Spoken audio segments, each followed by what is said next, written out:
الله وبركاته. بسم الله الرحمن الرحيم. الحمد لله رب العالمين، وصلي وسلم على أشرف الأنبياء وإمام المرسلين، نبينا وحبيبنا وقائدنا وقرة أعيننا محمد بن عبد الله، عليه وعلى آله الطيبين وأصحابه الغر الميامين أفضل الصلاة وتم التسليم.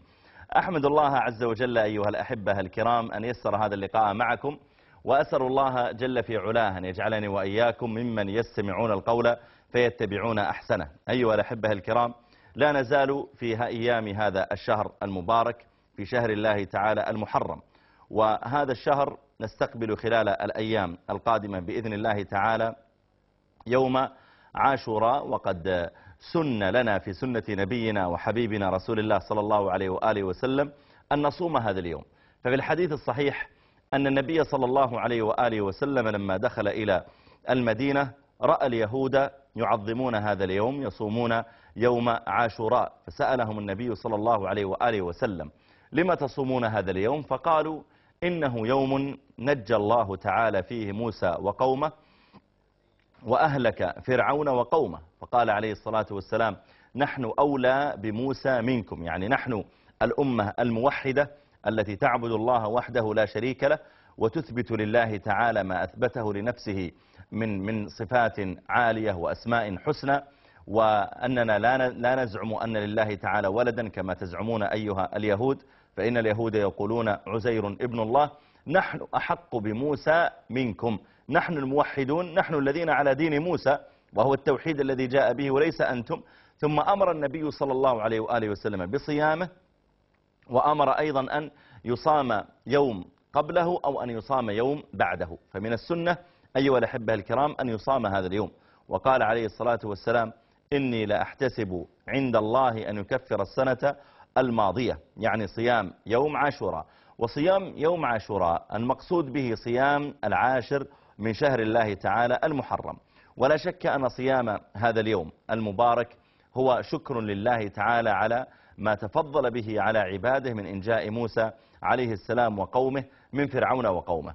هذا الشهر عموما، أعني شهر الله تعالى المحرم، كان النبي صلى الله عليه وآله وسلم يكثر الصيام فيه، وخاصة الصيام في أيام الاثنين والخميس، فإنه عليه الصلاة والسلام أخبر أن الأعمال تعرض على الله تعالى في يوم الاثنين والخميس. قال عليه الصلاة والسلام: فأحب أن يعرض عملي وأنا صائم.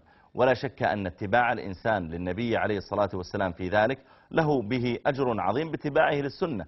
قال عليه الصلاة والسلام فيما رواه البخاري: قال: يقول الله تعالى: كل عمل ابن آدم له إلا الصوم فإنه لي وأنا أجزي به. يدع طعامه وشرابه وشهوته من أجلي، للصائم فرحتان: فرحة عند فطره وفرحة عند لقاء ربه، ولخلوف فم الصائم أطيب عند الله من ريح المسك. دل هذه والأفاضل على عظم أجر الصيام، وأن الإنسان ينبغي أن يحرص عليه. وكذلك قال عليه الصلاة والسلام: من صام يوما في سبيل الله باعد الله بينه وبين النار مسيرة 70 خريفا.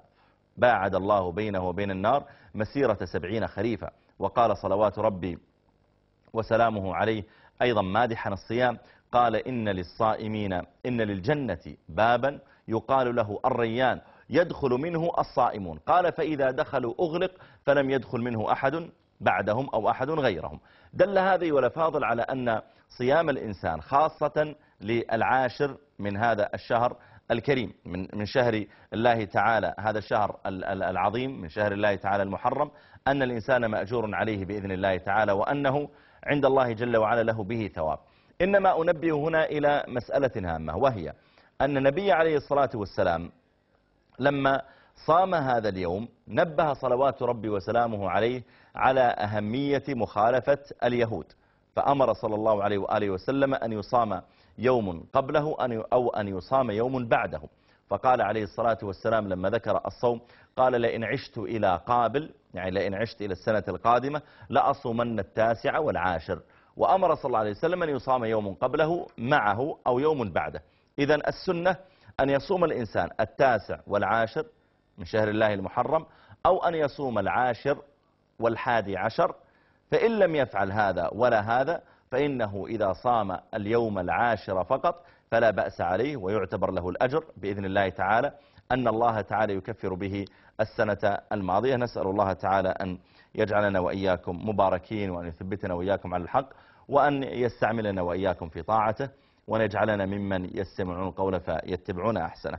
وأنبه أيضا إلى قضية قبل أن أجاوزها وأبدأ في الرسائل، إلى أن تعظيم النبي صلى الله عليه وآله وسلم لموسى عليه السلام يدفعنا إلى أن نعلم أن في ديننا أن الإيمان بجميع الأنبياء ينبغي أن يكون إيمانا متساويا، كما قال الله عز وجل: لا نفرق، كل آمن بالله وملائكته وكتبه ورسله، ثم قال جل وعلا: لا نفرق بين أحد من رسله.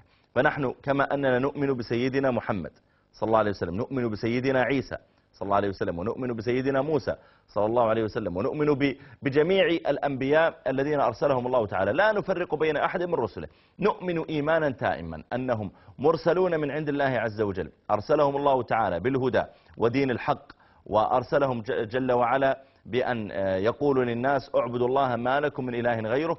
كل الأنبياء جاءوا بمثل هذه الرسالة. لذلك النبي صلى الله عليه وسلم يقول: نحن أولى بموسى منكم، نحن الأمة التي توحد الله ولا تشرك به، نحن أولى بموسى منكم، فإن موسى جاء بالتوحيد ولم يجئ بالشرك. أسأل الله أن ينفعنا وإياكم وأن يوفقنا وإياكم لكل خير.